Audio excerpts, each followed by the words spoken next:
This is Brownie's Podcast! Welcome to Brownie's Podcast. Round one of the finals done. Week one, I should say. It is Campbell Brown. It is Jonathan Brown. It's myself, Dean Thomas. Beck's here. Brody. Who the hell knows where he is? Poor old Brody. Oh, let's play that stupid song. What, mate? A packed crowd of their home fans, and they go down by 14 goals. We'll get into Port in greater detail later and all the losers. I just love the stitch-up that his team here did when they played the fake audio from a few years ago, and he thought for a brief period of time that they actually won. Mate, stunning stuff. We'll get to How bad was that? I tell you what, thank God for the Sydney GWS game, John. lads, because it was a pretty ordinary first week of finals in terms of the margins. There was three of the teams that were very disappointing, especially Port Adelaide. Well, all of it. Port Adelaide Bulldogs and Carlton were all disappointing. But you've got to focus on the positives, don't you? Because I tell you what, there's some red-hot teams in this first week. That was one of the great all-time ever finals and comebacks as far as I'm concerned. I just am in awe of what the Sydney Swans did. They're the Bloods. They never give in. Brother. I gave them no chance at three-quarter time. Heaney, obviously Heaney on fire. The mark was at top 10 of all time, I'd say. Come on. Right up there. John. Yeah, I loved it. It had everything too. It had the landing as well. Probably lucky the GWS player, Jack Buckley, just helped harness him on the way down, boys. That says a lot about worse. his personality, Buckley, because you've just been shat on. You've just been posterised. And then you've saved the guy's neck for the rest of his life. My favourite passage of play Yeah. for the whole year Papley. was Warner hat kick out of the defensive 50. Papley on the 2v1. He's a small forward. All he's thinking about is, geez, I've got Iden and Taylor here. I've got to bring it to ground, which he does. Wins it. Handball over the head to a running Heaney who just pushed off Lockie Whitfield, who drives the ball to the open goal square from 65. Oh my and God. it bounces through to scores level with under 3 minutes to go. That is what dreams are made of, baby. They're it, mate. He earned it. That was unbelievable. Papley, every time he did something big, the amount of testosterone flowing through his body. John, did you notice he just wanted to punch someone after every goal? He went looking for players, didn't he? He just wanted to sledge. He wanted to stick his little chest out. Yeah, man. The big bulldog. He lit the Are fuse. Sydney Stars better than any other team's stars? Because ultimately that's what got it done. There's a little bit of vanilla about Sydney Swans apart from the big dogs. And Warner was unbelievable in that last quarter as well. Heaney was great. Papley was amazing. Goulden got going in the last quarter as well. Rampy did an amazing job on Tom Green. Jake Lloyd. I feel as if they are probably more reliant on their big guns. Now, they do deliver regularly. Jake Lloyd was great, but he's probably not classed as a big gun, Brown Dog. But if you come to think of it, Sydney Stars are probably better than the other team stars. It's funny how the narrative changes on the back of that because if GWS win, because they were in control of that game for 95% of it, we're probably talking about how the Sydney Swan Stars were underwhelming and couldn't get it done. But Warner had 7 clearances in the last quarter. Amazing last quarter, wasn't it? They all found a way to contribute. Like Parker came bowling through and a really crucial ball in the middle of the ground late. Earned himself a free kick. Yeah. You had players just that's finals footy, baby. Hey, and I John, loved it. John, could there be any better advertisement for football in Sydney? And a second part to that, since GWS have come in, has the needle moved with AFL in that town? Absolutely it has. No question. Have a look at that crowd. It was going off, and the players, I think Isaac Kearney spoke about it post-game, that the atmosphere and the crowd noise was so loud. Jesus. Rugby league could only dream of crowds like that regularly, couldn't Right. they? So, and it's been a great rivalry in its short space of time because that's their 4th final and the first time the Swans have knocked off the Giants in a big final. And I actually think this, or I said last week, I think this is going to be the grand final. So these two teams can cross over, can't they? And they can ultimately play off in the GF again. I had a mate who used to play for GWS go up to the SCG, and he was blown away with how little support the Giants had. Right. And it was all Sydney, right? Yeah. And he just thinks that it's a waste of time and energy going further west, right? Trying to get a demographic that have no interest whatsoever in AFL footy due to whatever reason. Was it a ticketing thing? No, there's just no supporters. They've just got no supporters. And it's a concern because that is a footy club that is Killing it. is going really, really, really well. And no matter what the AFL do, right, they cannot convert. But it was them a into Sydney support. home game, True. and Sydney have got about 70,000 members, and they've only got about 50,000 seats. A bit like it was at the Gabba on Saturday night, because that's only 35,000 people. The Lions have got 60,000 members, so there wasn't that many Blues supporters either. So maybe access to tickets, Brown Dog. Yeah, but I think they just need to focus more around the whole of New South Wales, not necessarily going further west, because I don't necessarily think that that'll convert supporters. But a great game, and we needed it because It saved the whole weekend. Yeah, because obviously, we saw what happened Thursday night. Friday night was a good game for a half, but ultimately the doggies were poor. Yeah. And then Carlton were just absolutely, I said, on the green stuff. And in that first quarter and a half. Us too. Right? Yeah. They had no energy. Wait. We'll get to the losers in the second break because we got to tee off on we'll that get to the team. losers. And especially you sent me the audio of Sam McClure, man. Oh, yeah. It's good, isn't it? It's good audio. A masterclass in punditry is coming up. Hey, Brown Jesus. Dog, did you love Ginnivan, the wizard, with the Wizards hat on in the post game doing the lap? Hawks time. Let's go. Yeah, they're just so vibrant and exciting, and that I think has just drawn the whole footy world towards them. Like, Yep. how can you not love what they're doing? They Agreed. celebrate together. They are cheeky. Yep. Ginnivan going and getting the wizard hat, like you mentioned. Like, we've never seen an on-field interview before when Hey. a player's wearing a hat like that, right? John, they've got the same charisma as the Mighty Ducks, this team. They do. Who's Goldberg? Good question. No one's... Probably maybe- not a great claim to fame, Goldberg, but especially the way his life's ended up in recent times. But I'll tell you what, you've got to love the way they embrace it, boys. Selfie central post-game. There would have been... I'd love to go through the Hawks players, Brown Dog, and just check their uplift in Instagram followers or Yes. TikTok followers in the Yes. last, say, 8 to 10 weeks. Guinea's box office, and he's brought all his mates along for the ride. Absolutely. What about him having a beer the night before at the pub Nah, down he the didn't- London he didn't have a Tavern? beer. Mate. He had a cool drink. he had a schnitty. Mate, that was a beer in his hand. No, it was a wasn't. shandy at worst. That's only No, half a well, beer. It might have been a cider like Brown Dog. Yeah. But, hey, Mitch wasn't really a drinker, though, back in the day. He wasn't really a not at all. party animal, but he seems to have embraced this new age where he just lets the players go. Yeah, he trusts the playing group, and clearly they're getting it done when it matters on the training track, and then more importantly out there on the footy field. So, the one thing that I love about them, Yep. and this is not something that you can coach, I don't think, but they're very unselfish footballers. You know what I mean? Like Guinea was celebrating just as hard when he hit a teammate in a good position than love when that. he kicked the goal himself. Yep. The Wizard, first final, right?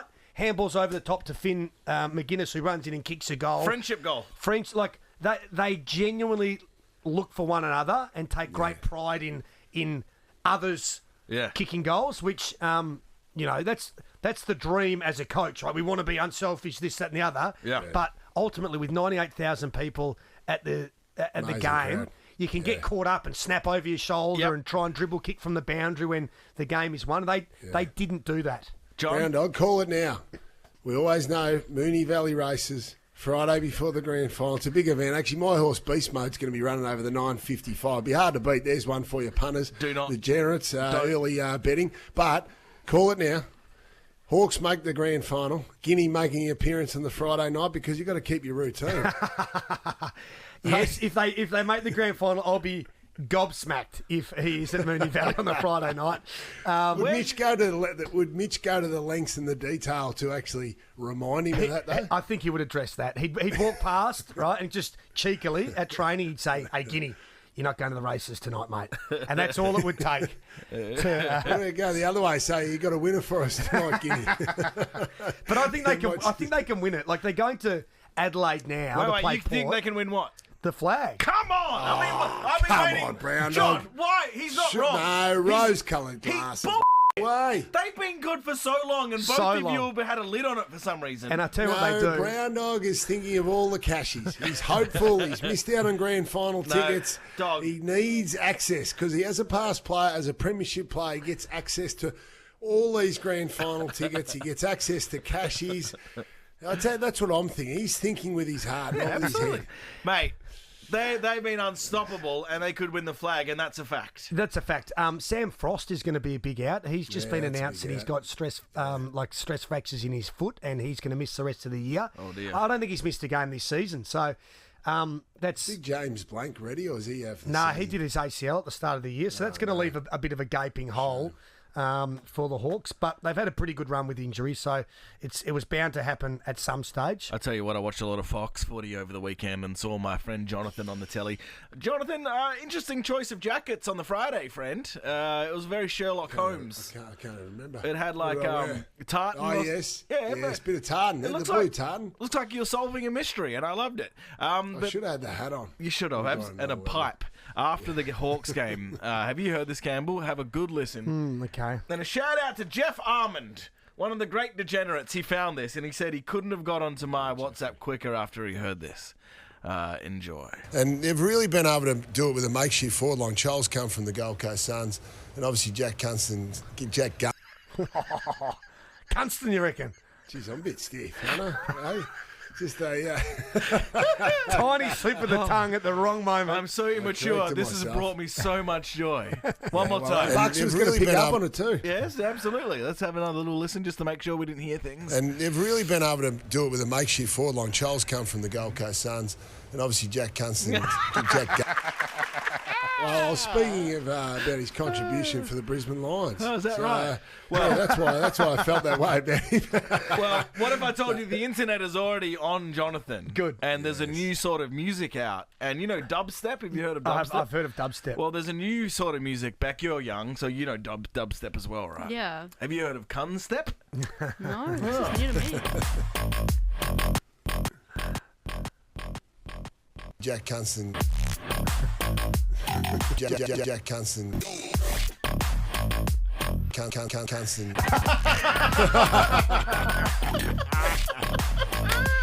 Jack Gunston. Wow, man! Well done, great remix. Jack Gunston. Good job. Jack Gunston. Oh, that's big. Yeah, that is That's big. big, brother. Hey, you would have been wrapped with their forward line, JB, as a key forward yourself. Like Kelsha Deer, 19-year-old, father-son draft pick, development player, not even really predicted to have much of an impact this year at all. And he kicks 3 goals in, a big final. Chol did nothing, but he hit packs and brought it to ground. And then the little guys went to work. But And Jack Gunston. yeah, Forget about him. No, Kelsha Deer, what a great story. Because I think it sort of, it just really captures the imagination of the fans, especially someone as beloved as Paul Deer, what he went through, and obviously his unfortunate passing. But he won a Norm Smith medal. He's a club great back in 1991 grand final. And for have his son to come along and really out of nowhere, Brown Dog, because I'm led to believe he really only embraced footy in the last 12 to 18 months. Yep. And who would have thought he's out there kicking 3 goals and carrying that family tradition on? And he was magnificent. And I think those flag teams need an injection of youth when you sort of weren't banking on it at the start of the season. And I think maybe Geelong's in the same boat. They would have looked at some of those boys the other night who just came along. And there's no way knowing 6 months ago the coaching staff would have been sitting there thinking, okay, if we're going to go all the way through or at least win 1 or 2 finals, this young fella's going to do this or that young fella's going to do that. So he's a nice surprise. they kicked 3-4, could have easily finished the night with 5. So they've got 3 from Deer. Yeah. They've got 4 from the Wizard. Yes. That's 7 goals Oh, man. from players in their first season. That is insanity. Yeah, You know, it's pretty cool. It's Yeah, it's pretty it's good. not something that you could predict. What I'm telling you, they're the mighty Ducks, man. Yeah, well, They've got a truckload of charm. you just got to want to hope that they can keep do going. the basics well as Brown Dog. You know, they did not fumble a ball for the whole night. Like Joe Newcomb's unbelievable, but the rest of the team. So clearly Mitch was a big fundamentals player. He's high IQ, but he had a ball in his hand the whole time, didn't he, Brown Dog? Around the club before a game, the 2 hours before a game, you watch Mitch, he'd be walking around playing little games of footy, golf and all that sort of stuff, and always had a ball in his hands. And to me, I wouldn't be surprised if he's passed that message on to his players, how clean they are. Yeah, absolutely. He was always just trying to dribble balls through walls and Like the doors. Dacos brothers would have been. Yeah. That level of obsessed. I Correct. reckon. And no, they're big on doing the basics well. Plenty of touch work and all that sort of stuff, as most clubs are. But they're clean. They like the ball in motion, and their running profile is through the roof. So they've got all the ingredients if they handle big moments to go deep into September. And they proved again on Friday night that they can handle big moments. Yep. The doggies can't. Again, second break, we're going to really tee off on them. But I want to speak Hey, about... Yes, what? do we think Brisbane... How do you rate Brisbane's win? Good. I think they put the cue in the rack halfway through the So third do I. quarter, to be honest with you. They could have beat them by hi, 12 Brokes. goals if they wanted. And it was quite funny, JB, because I interviewed Fags pre-game and he bristled at me. He wasn't happy with my line of questioning. What do you mean? Yeah. I said to him, "You've come into tonight the best side in the competition, Yes. right? You've won, you've won 10 of 12 since round 12." And I said, "But this is finals footy, Fags. And the one thing that you haven't done is won the tackle count since round 18 versus Eagles. Shit, And you've gone why are you deep in doing the this? and you're the stats. third worst pressure rating side in the competition. Yeah. Is that something you've addressed and you want to see tonight?" And he Jesus. bristled. And Hodgie picked up on in the broadcast. What do you mean bristled? What do you mean? He paused and his face expression changed, right? And You know why, Brown Dog? They brought you know the heat. why? Because that was the message all week for his team. So they always bristle. They always bristle when it hits close to home. Yep. So he knew. He must have known because they out tackled him. They out hunted him. They were hard in that first quarter. And then after the game, he comes up and goes, "You prick, Browny, why'd you ask me that question?" Because it was like a losing coach's press conference pre-game, and we laughed and had a good laugh. Take us behind the scenes, though, because I know Hodgie got down there during the week to speak to him about finals and playing in finals and the mentality. Did Hodgie give you that information? So a bit of inside information. That's why Fags bristled.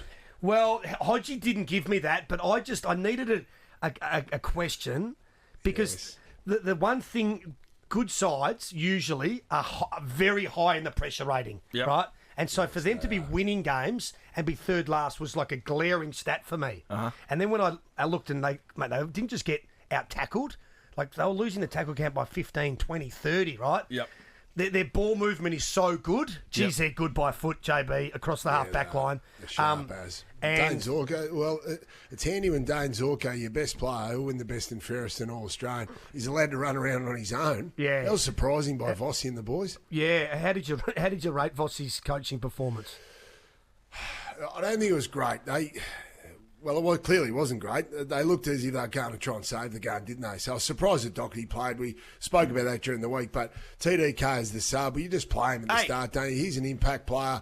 And then to allow Dane Zorko, who's your biggest prime mover, just to, along with Lockie Neal, just to run around on his own. We're going to the tee way the off. Blues set the field up. Yeah, that's right. We'll get to that. We're going to get to that. Let's go to the other winning team. How's this for a stat?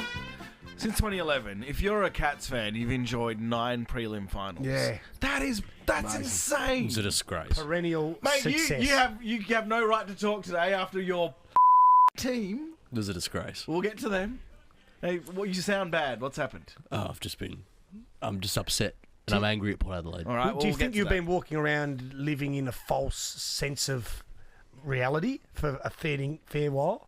84 points in a qualifying finals. All right, we'll get You to thought it. they were a good Jesus. side. We should just flip over. Let's just get to it. Hey, boys, Tom Hawkins, Geelong, yes. does he play? Yes. Why He not? played VFL on the weekend. How'd he kicked a go? goal. Shannon Neal was actually pretty good on Thursday night. He looks like he's the next Tom Hawkins. No, when I say next Tom Hawkins in terms of his position, I'm not saying he's going to go down as one of the all-time great forwards, but does Hawkins come in? You can trust him in the big games, big Tomahawk. We haven't seen it from young Shannon Neal. You would, right? Why not, Campbell? He knows how to win a grand final. Yeah, You but don't their just forward lose structure's been looking so good without him. It's a big... And do you know what the other thing is? Big call. He's won 3 flags. He's a superstar. Like, it'd be devastating to drop a young kid. Oh, yeah. who's played really well over the last month in the final series as well, who might be there for the next 10 years. You know what I mean? Like, might never recover from that. That's true. Well, Max Holmes, I tell you what, he's playing like a man possessed. Yes. He missed the grand final in 2022 because of that hamstring injury. He was unbelievable the other night, along with Paddy Dangerfield. He's lost nothing at the age of 35.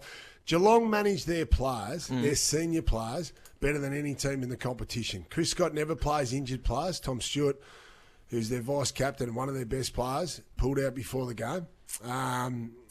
And then he's obviously going to be fresh. And Dangerfield's been managed to the minute to have maximum impact in the final. So it wouldn't surprise me if Hawkins plays. Am I naive? Put it that way. The way he manages his players, Chris Scott, he would have a plan. Is this a naive question? Would the AFL let Geelong play their prelim at home? No. Absolutely not. Is that a bit unfair? Who cares? They have a significant advantage playing home games down there over the course of the home and away season. So What about, though, if it is GWS? It's a fair question. It's a valid fair question.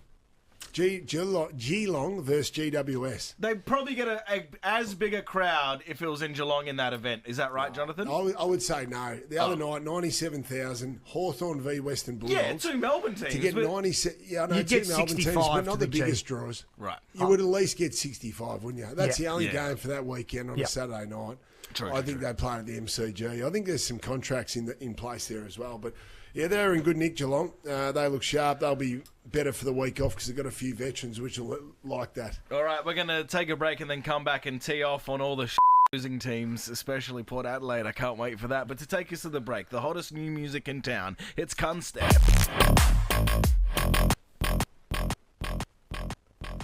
Jack Cunston. See you in a second. Jack Cunston. Welcome back to Brownie's Podcast. Follow us at Brownie's Podcast, TikTok, Instagram. You had a... Beck! How's the golf going, sister? Oh, the putting is rough. John? Ask JB for advice. Yes, Can't John? believe she's asking me for putting tips when last week I lost $200 because I three-putted from 10 feet. I was playing with Pang. So, Fatty I lost it Morton to the cleaned great your Fatty wallet. Morton. Got me. He got shit. me. All right. So don't ask me for putting tips, but hit it to the one in the middle. One in the middle, Beck. Is that Okay. good advice? Write that down. I need a pen. Just tap it in. Just tap.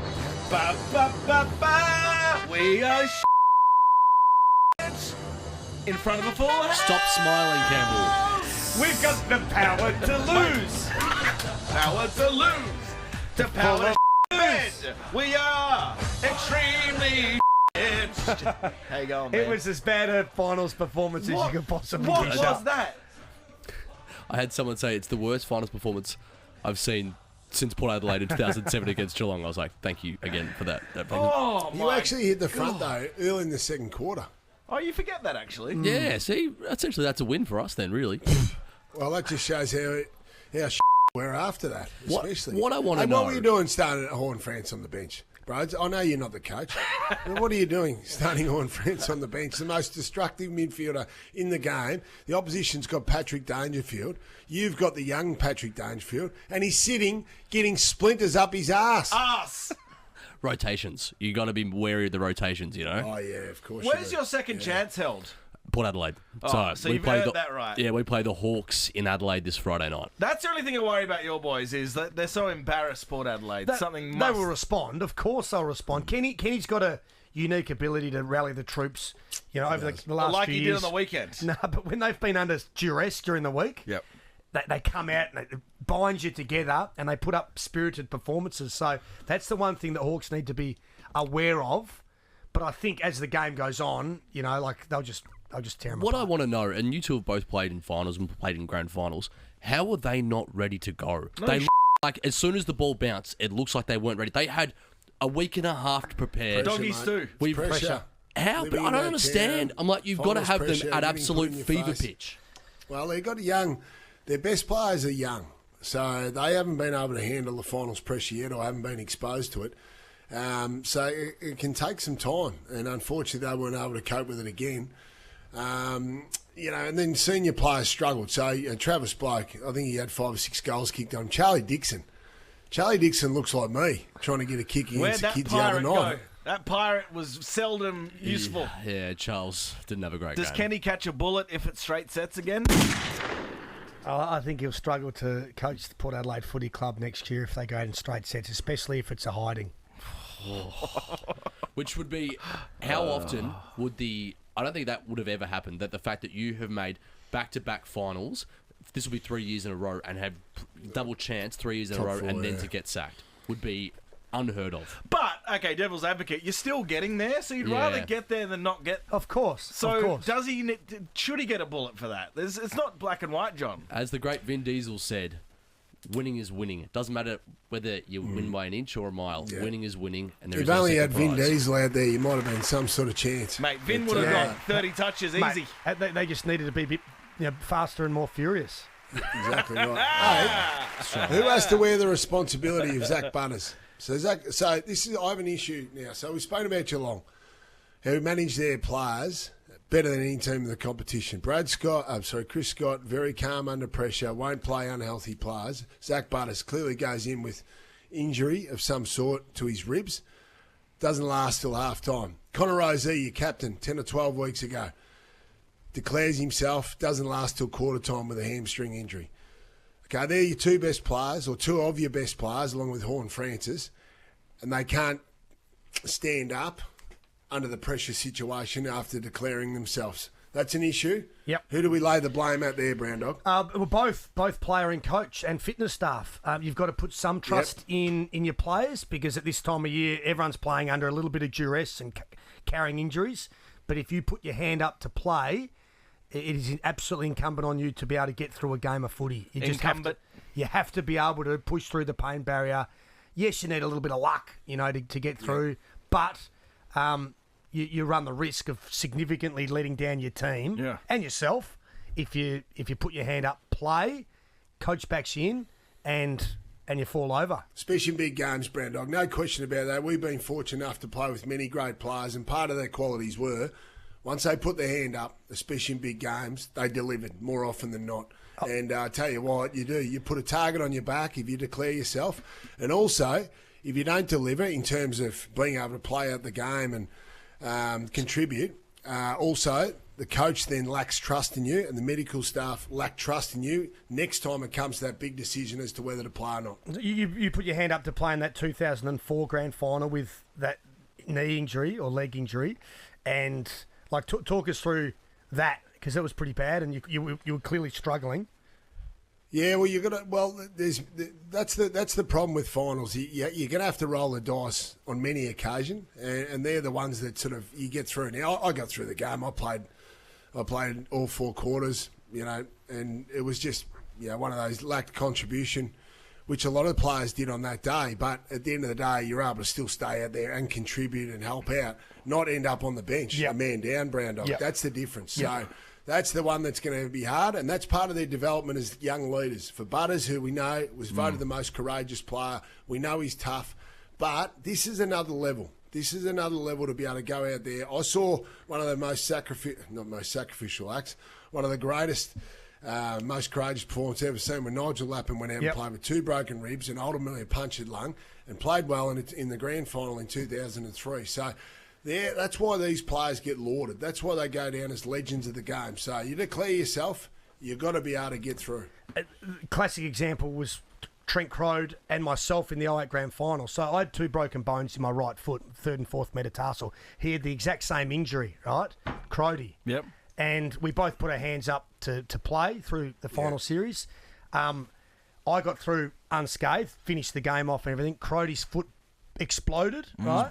With a bit of help from some pain-killing relief. But because he's bigger and more powerful, the force going through his foot on a lead just exploded. He never played football ever again. Yeah. And it cost him, and he got the premiership medallion, but it cost him his career in the end. That's wild. It's wild. So it can happen. And that's the thing, it's a calculated risk. So unfortunately for those boys, they weren't able to get it done, the Port Adelaide boys. What about the fallout of the Western Bulldogs? So I've got an issue again, starting on the bench. Finals, you've got to start well. Now, I understand midfield rotations. Jamari Ugle-Hagan, your most destructive forward, one of your best match winners, along with Mark Bonampelli, starting on the timber. I just cannot understand that. I cannot understand why coaches try and get tricky come finals. You do the basics well in finals. That's why you're ultimately winning. So why would you start Jamara there? Clearly it was in his head. He was a non-contributor for the whole game then. I just thought it was a shocking start to the game. Essentially, getting it, it's just a shocking way to start the game. Is it a matter of coaches trying to do weird for no reason in the final? Sometimes, they're trying and we know Bevo will spin the magnets, Brown Dog. We know he does that but don't do it at the start. They're trying to outfox the opposite coaching box because we're all thinking, how are Hawthorn going to match up against the three tools of the doggies, right? Yeah. And they're thinking, okay, well, they've got all these plans in place for Darcy, Norton and Ugle-Hagan. So what about if we start a bit small and we'll start him on the bench? It might throw Hawthorn's, defensive mindset, but it's just rubbish. Start your best players on the ground. Yeah. If Ugle-Hagan takes a big mark early in the game, if it's Ugle-Hagan kicking that first goal instead of Norton in the first 30 seconds, his night might change. That's right. His head wasn't in the game, Brown Dog. Yeah. No doubt about that. And it's just, I totally agree. Spot on with that. So I thought that was poor. Tim English, I'd be certainly looking at trading him or moving him on, getting value for him. I know he's All-Australian last year, but he was well beaten by Lloyd Meek, who's been a revelation for Hawthorn. But I'm just, it's Tim English. Just signed a 5-year deal. Well, there you go. Well, I tell you what, there's the value. There's the value right there because Sam Darcy, he's a generational talent. And he wants to be the ruck. ruck. He's a generational talent. Yep. You've got value there because I think there's still some improvements need to be made to that Bulldogs list. So, Wait, have you heard Kane Corns coming for Bevo? Yeah, he's been going all year. He's been like Jaws in the water, just waiting for them to stuff up finals. Do you know what he described? He said, we're going to give you a Lamborghini, I think he said. We're going to fill it up with, unleaded petrol. Yep. And all you need to do, right, is jump in the driver's side and drive straight. That's because he reckons that the recruiting's been great and the trading's been great and they've got 5 of the best 50 players in the comp. Yeah. And they've got, and that didn't include their fullback Jones and Libba. And he said they're stacked full of talent. And all Bevo needs to do is drive straight, mate. and he can't drive. That's a good clip. There was That's a massive clip. And Bevo, I wouldn't want to be Kane Corns and bumping into Bevo anytime soon. But well, remember he got a hold of Damien Barrett in the toilets at the Brownlow medal. I think Bevo. Did he? I'll tell you what, who's got bigger pipes? No one. Luke Beveridge or Adam Kingsley? Luke Beveridge. I'm going to say Kingsley. Kingsley's been doing a little bit of beach weights. He's genuinely thicker, though. Yeah. Let's measure him up. Actually, that's what we can do. We can get... measure up. Yeah. Tape and go around their biceps in the pre-season. And the winner gets a roast chicken. I don't think we should be doing it this week, though, after both losses. No, maybe. My mail is at the GWS training facility just down the road from where they play home games. When King has come with their dumbbells, they didn't go high enough with the dumbbells. They actually had to get higher dumbbells. Really? Yeah, absolutely. So they went up to maybe about 40. Kingers was blowing that out of the water. Hey. And so when I was there was like 60, 70 kilo dumbbells. We just mentioned some good punditry from Kane Corns, one of the masters of punditry. You're like a... what would you say, Dog? You're like a master's apprentice. I'm a wordsmith, yeah. I said the word incumbent before. You did, mate, and that was it didn't go unnoticed. Now, let's go to Sam McClure talking Carlton earlier in the year. Because he went in the pre-season big on Harley Reid, right, and saying the West Coast Eagles definitely weren't going to pick him one. So he completely botched that. Yeah. Surely he doesn't have another massive take this year as big as that he could muck up. Surely he doesn't. All right, well, let's have a little... And if anyone tries to tell you down the street that they shouldn't be, then Carlton have to be premiership favourites. And if anyone tries to tell you down the street that they shouldn't be, they're not following the game properly. I have thought about this every single which way. They want for nothing. They have an excellent list. They've got 2 of the all-time great forwards of the last 20 years. And they've got a star-studded midfield. The Carlton Football Club have to go, not 1 better than they went last year. They have to go 2 better. If they're not winning the premiership this year, something has gone wrong. Mate, if you're going to be one of these antagonistic pundits, you have to be smart as well. And that's some dumb right there. Yeah, they don't have the ability to win the premiership, and they showed that on Saturday night. Why would you speak in such absolutes that early in the season? Well, I think that's when they were flying, right? They were flying. But, like, we're up there Saturday night. They didn't come to play at all. I tell you what, it was enjoyable, though, in your ears. Wasn't it? Because Gary Lyon at one stage turned to me, he goes, "Who's that? Yep. Who's that commentating?" I Yep. said, "That's it, Brown." That's one of He the said, "Who?" I said, "Campbell." Yeah. Hold on, Campbell, Jonathan, and he you're was up telling and me- about there. You're telling me G. Lyon Yep. complimented C. Yes. Brown. Yes, absolutely. Down in the boundary there, that Hodgie there. Yep. Dale Not sure Thomas. who else was- Dale Thomas Yep. was there, Daisy was there, and Brown Dog. And I tell you what, Brown Dog's contribution, because sometimes the boundary riders just give the injuries and give the subs. Not Whereas you, Brown mate. Dog Wanted was ball giving from that. stats away. Colour. Yeah, they wanted giving ball. inside information. They- Yeah, they did. My message was just butt in as much as you possibly can into the broadcast. Yes or no? Did you place a bet on the horses or the dogs whilst commentating the game? Were you on your phone at any stage? Honesty. I was just having a look at what was Honesty. running. I was watching the replay of Mornington Glory winning the Group 1 because how good was that? our little mate Jeez. Wayne Crawford owns Mornington Glory. Yeah, he does too. So, yeah, I was just keeping up to date with what had happened at the Valley. By the way, can you get Wayne in? If Hawks win, Wayne... It's his 50th today. Happy Oh, birthday, happy Wayne! birthday, Wayne. But Get him in if you win this weekend. Get him in next week. what I'll say about Carlton is, like, the blueprint to beat Brisbane, right, was very simple.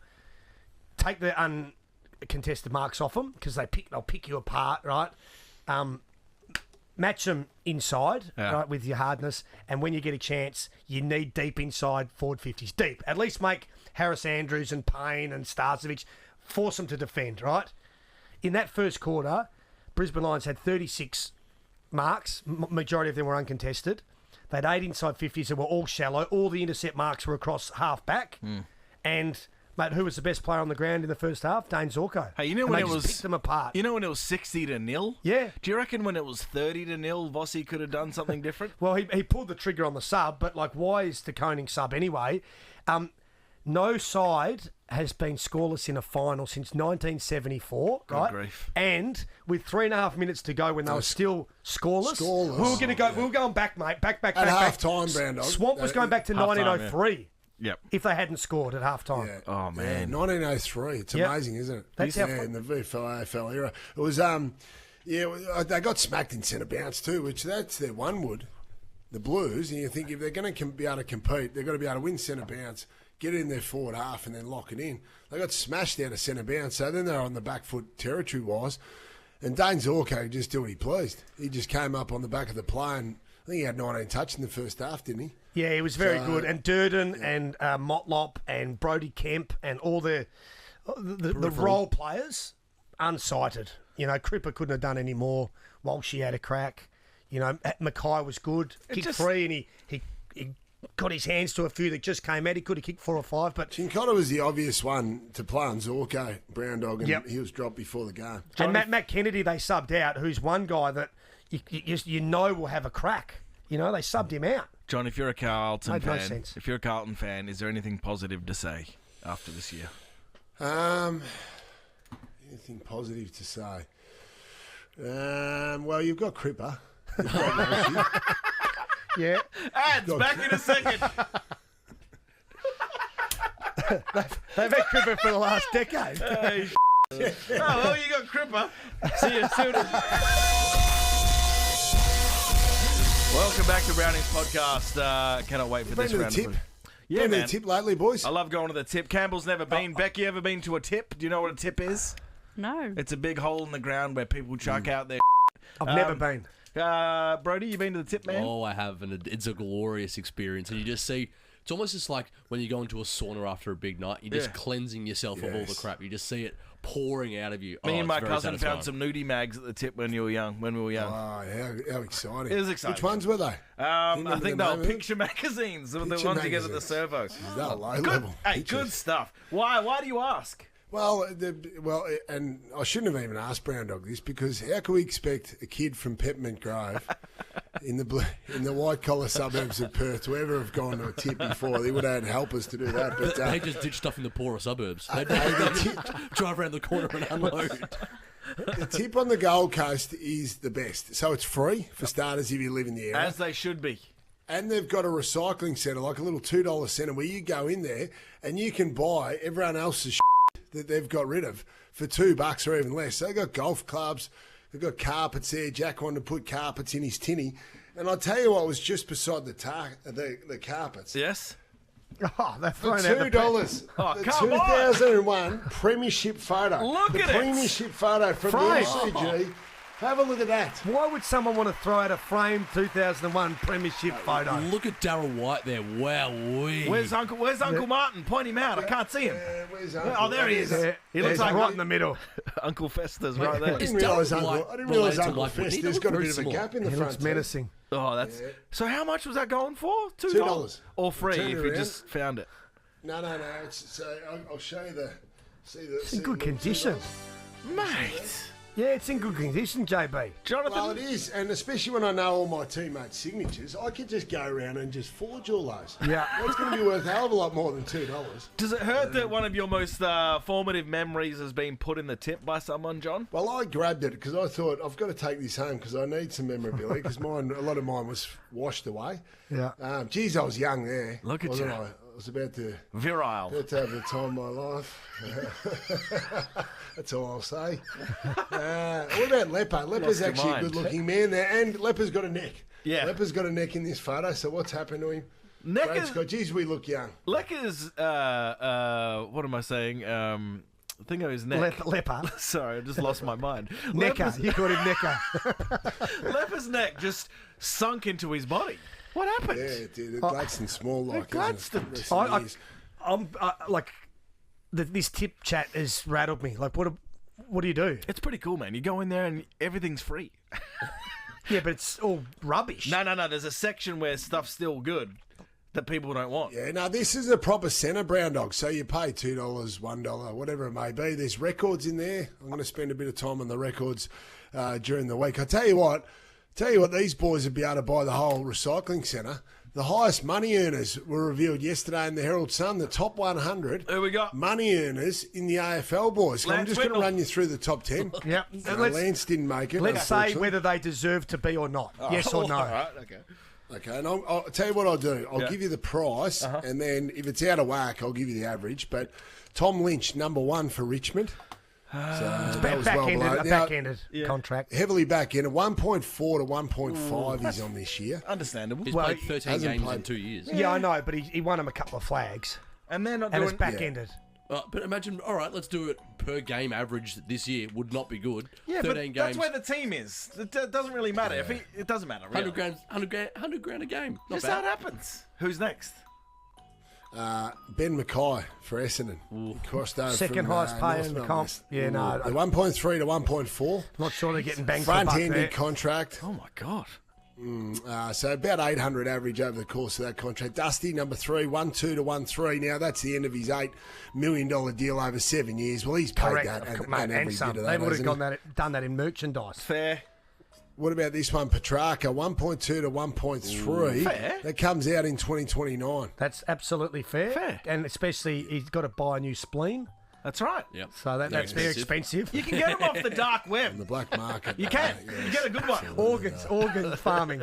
Yeah. Do Who's you reckon next? those stories are true, that actually you can wake up in a hotel room in a bath Absolutely. Absolutely, brother. with no kidneys? Yes. Is that Absolutely. true? Yep, definitely. Not so much in I was Melbourne. worried about it. It's like Not so much happens about it. less. Always in worried Melbourne. about that when you're going on a footy trip. Anyway, number 5, Shea Bolton, 1 to 1.1. Now he'll probably be traded to Fremantle, Brown Dog. Eagles. I'm going to say, he shouldn't be in the top 5, the highest paid players in the comp.